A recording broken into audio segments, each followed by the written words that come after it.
अलीगढ़ राष्ट्रीय शिक्षा नीति 2020 के 3 वर्ष पूर्ण होने पर दिनांक 28 जुलाई 2023 दिन शुक्रवार को केंद्रीय विद्यालय अलीगढ़ में जनपद स्तरीय समारोह का आयोजन किया गया, जिसमें जिला विद्यालय निरीक्षक अलीगढ़ सर्वदानंद, प्राचार्य नवोदय विद्यालय अलीगढ़ ओमवीर सिंह, प्राचार्य brilliant public school Aligarh Shyam Kuntal, प्रधान अध्यापक केंद्रीय विद्यालय अलीगढ़ जितेंद्र कुमार शर्मा व अन्य विद्यालयों के प्राचार्यगण भी उपस्थित रहे।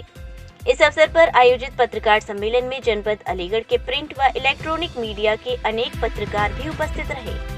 इस अवसर पर केंद्रीय विद्यालय अलीगढ़ के प्राचार्य खुशीराम द्वारा नई शिक्षा नीति 2020 के अंतर्गत पिछले 3 वर्षों में लागू की गई योजनाओं एवं कार्यक्रम के बारे में अवगत कराया गया।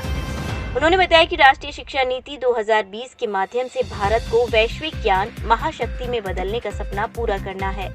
इस नई शिक्षा नीति में विद्यालय शिक्षा को 4 चरणों में विभाजित किया गया है। बाल वाटिका 1, 2, 3 से लेकर कक्षा द्वितीय तक फाउंडेशनल स्टेज, कक्षा 3 से 5 तक प्रारंभिक चरण, कक्षा 6 से 8 तक मध्य चरण तथा कक्षा 9 से 12 तक माध्यमिक चरण। इसी क्रम में केंद्रीय विद्यालयों में 2022 से अब तक लगभग 500 विद्यालयों में बाल वाटिका कक्षाएं प्रारंभ हो चुकी हैं। कक्षा प्रथम में नव प्रवेशी विद्यार्थियों के लिए खेल आधारित स्कूल तैयार मॉड्यूल विद्या प्रवेश के नाम से जारी है। फाउंडेशनल स्टेज के लिए national curriculum framework foundational stage बनाकर लागू किया गया है।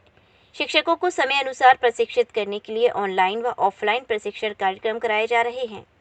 विद्यालयों में बेहतर शिक्षा माहौल प्रदान करने के साथ साथ सुविधाओं में गुणवत्तापूर्ण सुधार किया जा रहा है। पीएम ई विद्या नामक पहल के माध्यम से शिक्षा को संपूर्ण देश के कोने कोने में पहुंचाया गया है। विद्यार्थियों की प्रगति की ट्रैकिंग के लिए ऑनलाइन ट्रैकिंग की व्यवस्था की जा रही है। निपुण पहल के अंतर्गत प्राथमिक स्तर पर तथा बुनियादी स्तर पर बुनियादी साक्षरता व संख्यात्मकता कार्यक्रम के माध्यम से 2026 तक कक्षा तृतीय तक सभी को पढ़ना, लिखना व गणना करने में निपुण बनाने हेतु युद्ध स्तर पर प्रयास किए जा रहे हैं। राष्ट्रीय शिक्षा नीति 2020 को लागू करने के क्रम में जनभागीदारी के अंतर्गत ग्रीष्मकालीन अवकाश के दौरान दिनांक 7 जून 2023 को केंद्रीय विद्यालय अलीगढ़ में आधारभूत साक्षरता एवं संख्यात्मकता का विषय पर एक जनपद स्तरीय कार्यशाला का सफल आयोजन किया गया, जिसमें अलीगढ़ जनपद के लगभग 80 से अधिक परिषदीय विद्यालयों के 100 से अधिक प्राथमिक शिक्षकों व प्रधान अध्यापकों ने प्रतिभाग किया। इस दौरान पीपीटी के माध्यम से केंद्रीय विद्यालय अलीगढ़ में विद्यार्थियों व शिक्षकों की अनेक गतिविधियों का प्रदर्शन किया गया, जिससे पता चलता है कि केंद्रीय विद्यालय अलीगढ़ में राष्ट्रीय शिक्षा नीति 2020 को लागू करने के लिए पूरी ताकत से कार्य किया जा रहा है।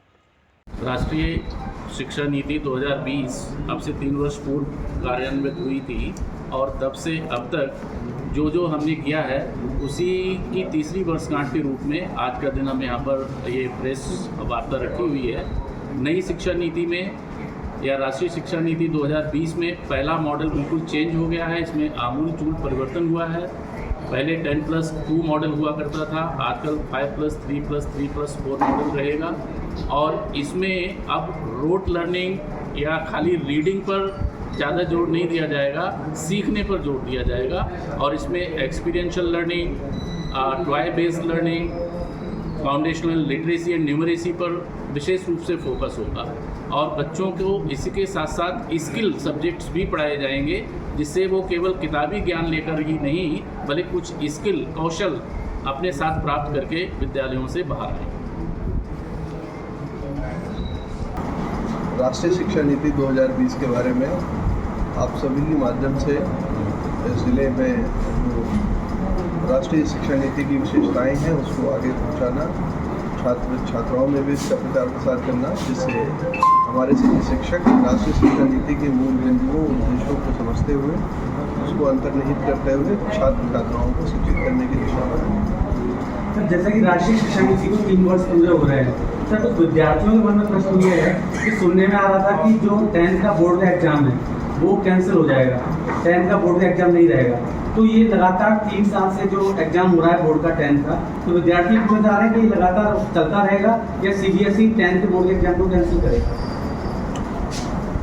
आपका जो प्रश्न है उस पर जिले स्तर से कोई आपको डायरेक्शंस दिया जाना संभव नहीं है। इस पे भारत सरकार और मानव संसाधन विकास मंत्रालय जो निर्णय लेंगे उसे आप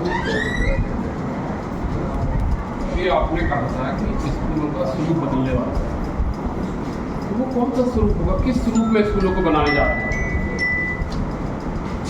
समय के साथ साथ जो परिवर्तन आ रहे हैं, जैसे विद्यालयों में आप देखिए, चाहे वो साफ़ सफाई हो, आधुनिक तरीके से उनको तैयार करना हो। उत्तर प्रदेश में उत्तर प्रदेश सरकार द्वारा मिशन अलंकार के द्वारा राजकीय विद्यालयों का जो है वो उसको स्वरूप उसका बेहतर किया जा रहा है, बदला जा रहा है। विद्यालयों में पहले स्मार्ट क्लासेस नहीं थी, स्मार्ट क्लासेस दी जा रही है। टीचर्स और बच्चों के पास जो है कंप्यूटर लैब्स सही नहीं थी, उनको बेहतर किया जा रहा है। जो एक्सपेरिमेंटल लैब्स हमारी हुआ करती थी, उनको बेहतर किया जा रहा है, उनको वेल इक्विप्ड किया जा रहा है। और साथ ही साथ टीचर्स को ट्रेन किया जा रहा है कि वो बदले हुए माहौल में बेहतर इक्विपमेंटों के साथ बच्चों का किस तरीके से इंटरेक्शन कराएंगे, जिससे बच्चे इन सबको सीख कर अपने स्वयं प्रयोग करते हुए इनोवेशन की दुनिया में आगे बढ़े। नई शिक्षा नीति के तहत लोग बीएड करके आ रहे हैं, एमएड करने के बाद आ रहे हैं, पीएचडी करने के बाद आ रहे हैं और उनका साक्षात्कार ले रहे हैं आप, तो उनकी नियुक्ति अपने विद्यालयों में कर रहे हैं, लेकिन उनको ट्रेनिंग की क्या आवश्यकता पड़ती? 50 दिन की ट्रेनिंग करने जा रहे हैं आपके बाद। आपका प्रश्न एक बार पुनः पूछिए आप। जो लोग बीएड करते हैं, साक्षात्कार होता है, नियुक्तियाँ उनकी विद्यालयों में होती है, तो अभी ये प्रश्न आया है कि टीचरों को 50 घंटे की ट्रेनिंग दी जाएगी, तो वो किस कारण से दी जा रही है? किसी भी करियर में करियर की ग्रोथ के लिए, नई चीज़ों को आत्मसात करने के लिए, नए तौर तरीकों को अपने अंदर ढालने के लिए हमेशा हमें प्रोफेशनल डेवलपमेंट की ज़रूरत पड़ती है। ट्रेनिंग वो माध्यम होता है जिससे हम सबको नए परिवर्तनों से, नई व्यवस्थाओं से, नए नियमों से इक्विप किया जाता है, ताकि हमारा कार्य संपादन और बेहतर हो सके, अच्छा हो सके और उसका लाभ सबको मिले। सर्वानंदी उत्तर प्रदेश में सारे प्राइमरी स्कूलों को मॉडल बनाया जा रहा है, लेकिन वहाँ पर सफाई व्यवस्था पूरी तरह से नहीं है, वहाँ पर सफाई कर्मचारी की नियुक्तियाँ नहीं है। विद्यालयों में जो है छात्रों से ही सफाई कराई जा रही है, इसके बारे में क्या कहेंगे? ये पूरे विद्यालयों का आप जनपद के हैं, हमारे जिला विद्यालय निरीक्षक हैं, ये सवाल हमारा आपसे। देखिए, ग्रामीण क्षेत्रों में सफाई के लिए जिला पंचायत राज अधिकारी के माध्यम से हर ग्राम पंचायतों में सफाई कर्मचारी की नियुक्ति की गई है और उनकी ये दायित्व, उनका जो दायित्व है, उस दायित्व में विद्यालयों की सफाई किए जाने का कार्य उनको दिया गया है। उनके माध्यम से ही सफाइयाँ होनी है। लेकिन कई विद्यालय ऐसे देखने में है जहाँ छात्र जो वहाँ पर छात्र लोग से सफाई कराई जा रही है। अगर आप अपने घर को, अपने परिसर को स्वच्छ रखना चाहते हैं तो उसमें आपको अपनी भागीदारी निभानी पड़ेगी। आप दूसरों के भरोसे सभी चीज़ें स्वच्छ नहीं रख सकते। आप खुद भी सफाई में उतरिए। हम लोग खुद उतरते हैं, अपने कार्यालयों की साफ सफाई में जुटते हैं और हम चाहते हैं कि ये फीलिंग्स हमारे बच्चों में रहे। अगर आप चाहते हैं कि आपको पिक्चर जैसी तस्वीरें सभी क्षेत्रों में मिले, तो सबको सफाई का जिम्मा लेना पड़ेगा, चाहे वो हम हों, चाहे हमारे टीचर हों, चाहे हमारे जुलाई सेशन शुरू हो गया है।